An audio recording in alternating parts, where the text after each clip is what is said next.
to another episode of Car Chronicles. I'm your girl Ashley, and me pray y'all are blessed and just having an amazing day. And today I want to talk about obedience. I want to talk quickly about being obedient to the Lord and trusting the Lord in the valley. Holy Spirit, I invite you in. Trusting the Lord in the valley, trusting the Lord, getting to know God and being obedient to his voice and what he's telling you to do. So I'm in a season of, the pruning and the purging process, right? And learning the voice of the Lord, yielding to the Spirit of the living God, die to this flesh.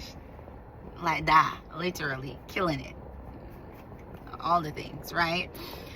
And I love the Lord enough to be obedient but when that obedience is for you to tithe your whole paycheck, which is your rent, it hit differently.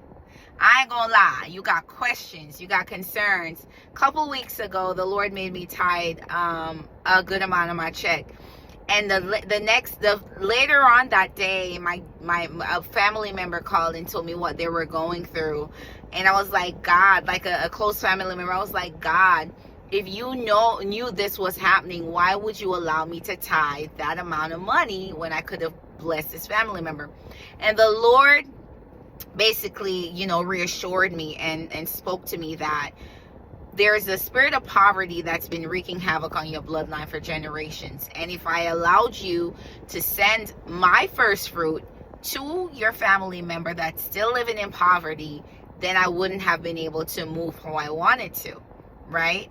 I have to allow you to tithe on good soil, solid foundation where I'm already established in order for me to do what I need to do in the spirit, to break that spirit of poverty off your bloodline. That way, when I start blessing you, you can be a blessing to them and teach them how to be an example for your family and friends on how to be obedient to the Lord so he can break certain things off of you. And it made me feel a lot better, put a lot of things into perspective, and I just truly have to continue trusting and believing that what God is doing is going to make sense one day, because right now it don't make sense to your girl, right?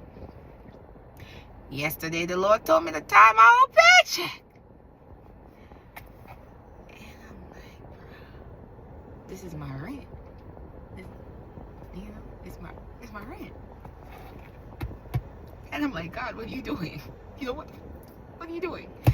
But I have to trust that I know he knows what he's doing. He knows the end from the beginning. He knows the discipline and everything else that he's trying to place on the inside of me, replacing the bad fruit with the good fruit, pruning me from and what